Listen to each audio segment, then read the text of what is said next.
Hello दोस्तों, आप लोगों का स्वागत है हमारे यूट्यूब चैनल सक्षम टेक में।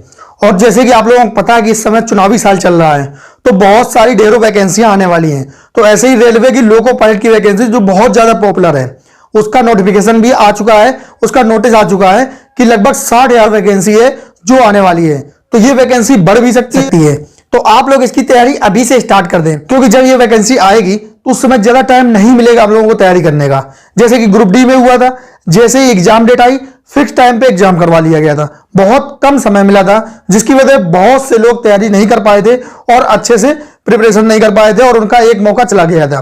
और ये रेलवे ग्रुप डी में बहुत ज्यादा वैकेंसी थी, लगभग 1 लाख वैकेंसी थी। इसीलिए आप लोग रेलवे की तैयारी पहले शुरू कर दें। तो रेलवे लोको पायलट के लिए हमें क्या क्या चाहिए होगा और आगे की तैयारी कैसे करनी है, कैसी स्ट्रेटजी रखनी है, पूरी एक एक चीज बताऊंगा। उससे पहले मैं बता देता हूं कि मेरा रेलवे ग्रुप डी में फाइनल सिलेक्शन हो चुका है। आप लोग वीडियो भी देख सकते हैं, चैनल पे पड़ा होगा, डीवी मेडिकल सब कुछ हो चुका है। अब बस केवल पायलट बनना बाकी रह गया है। तो आप लोग वीडियो को लाइक और चैनल को सब्सक्राइब कर दें, क्योंकि अब आपको बहुत ज्यादा हेल्प मिलती रहेगी, क्योंकि आप लोग मेरे साथ जुड़े रहेंगे। तो जो मुझे एक्सपीरियंस हुआ, जैसे मैंने तैयारी की, हर एक चीज आप लोगों को बताता रहूंगा। और उसके बावजूद जो मेरे खुद के नोट्स थे, मैंने 3-4 जगह से नोट्स, पेड कोर्स भी लिया और इधर उधर यूपीएससी से हर एक जगह की बुकों से मर्ज करके एक फुल नोट्स बनाया है, जो साइंस का स्पेशल नोट्स है। तो वो मैं पूरा एक तरफ से पढ़ाने वाला हूं।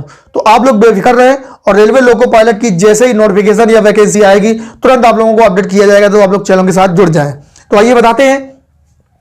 रेलवे एलपी की वैकेंसी 2023 की वैकेंसी आने वाली है। तो इसमें जो वैकेंसी है वो कितनी है? 60,000 प्लस है। और इसकी जो क्वालिफिकेशन है 10th 12th ITI और डिप्लोमा, ये लोग अप्लाई कर सकते हैं। अगर आपके पास 10th और ITI है तो आप टेक्नीशियन के लिए वैलिड है। अगर फिटर, ये जैसे फिटर हुआ, ऑटोमोबाइल हुआ, अगर ये सब ट्रेडें हैं तो आप एलपी के लिए भी अप्लाई कर सकते हो। बाकी कुछ 1 साल की ट्रेड होती है, जैसे वेल्डर हो गई, केवल 1 साल की ट्रेड है, तो वो सिर्फ टेक्नीशियन के लिए एलिजिबल है। तो अगर आप लोगों को ट्रेड से रिलेटेड कोई भी क्वेरी है तो आप लोग कॉन्टेक्ट कर सकते हैं, आप लोग कमेंट करिए। उसके बाद जैसे डिप्लोमा है, तो सिविल का जैसे डिप्लोमा है, तो सिविल की अगर पोस्ट आती भी है तो 2, 4, 6 ऐसे पोस्ट आती है, सिविल की कोई पोस्ट होती ही नहीं है। उसके बाद मैकेनिकल, तो ये लोग एएलपी के लिए वैलिड होते हैं, टेक्नीशियन के लिए वैलिड नहीं होते हैं। तो स्पेशली अगर बात की जाए तो ये लोको पायलट की वैकेंसी 10th और आईटीआई वालों के लिए है। स्पेशली अगर बात की जाए तो 10th और आईटीआई वाले आप लोग अपनी अपनी ट्रेड बताते रहना, और जिसको डाउट हो तो वो मुझे कमेंट करके पूछ लेना। तो देखिए इसमें एज कितनी मांगी जाती है? 18 से 28 मांगी जाती है। और ये जो डाटा है ये प्रीवियस नोटिस के हिसाब से मैं पूरा डाटा बता रहा हूं। जैसे ही आगे नोटिफिकेशन आएगा पूरा आप लोगों को सामने सिलेबस से लेके हर एक चीज बता दी जाएगी। उसके बाद ये देखिए फीस है 500 रुपए यूआर ओबीसी और ईडब्ल्यूएस के लिए, और 250 रुपए SC ST और PH के लिए होती है। और इसमें जो सिलेक्शन प्रोसेस होता है, तो सिलेक्शन प्रोसेस में CBT 1 होता है, CBT 2 होता है और उसके बाद DV होता है। तो CBT 1 में क्या होता है, क्योंकि जब CBT 1 क्रॉस होगा तभी तो CBT 2 दे पाओगे। और CBT 2 में एक पार्ट B होता है जहां पे टेक्निकल ट्रेड पूछी जाती है। तो टेक्निकल ट्रेड में जैसे मैकेनिकल से हूं तो मैकेनिकल, वेल्डर, ऑटोमोबाइल लगभग सेम ट्रेड होती हैं। तो मुझे इस चीज का एक्सपीरियंस है। अगर आप लोग तैयारी करोगे तो मैं आखिरी में पार्ट B जो क्वालिफाइंग नेचर का होता है उसके लिए भी बैच चला दूंगा। क्योंकि सबसे ज्यादा समस्या क्या रहती है कि जो भी टेक्निकल पार्ट, जो भी टेक्निकल पोर्शन होता है, तो टेक्निकल पोर्शन में ना ही कोई बैच कोई पढ़ाता है, ना ही कोई टीचर मिल पाता है। बहुत से ऐसे बच्चे जैसे वेल्डर ट्रेड के हैं तो वो खोजते रहते हैं कि वेल्डर स्पेशल के लिए कोई बैच मिल जाए, कोई टीचर मिल जाए।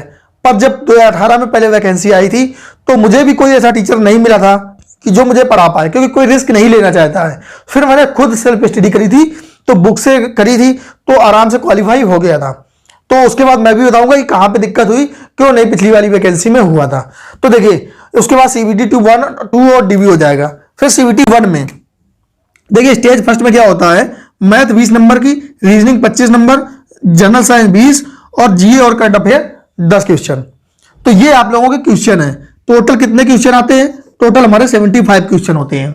और 75 में आप लोगों को जो प्रीवियस ईयर क्वालिफाई किया गया था, तो उन्होंने जनरल के लिए 40%, OBC के लिए 30%, SC के लिए 30 और ST के लिए 25, मतलब जो मिनिमम क्राइटेरिया था उतना ही लेके CBT 1 सभी लोगों को क्वालिफाई कर दिया था।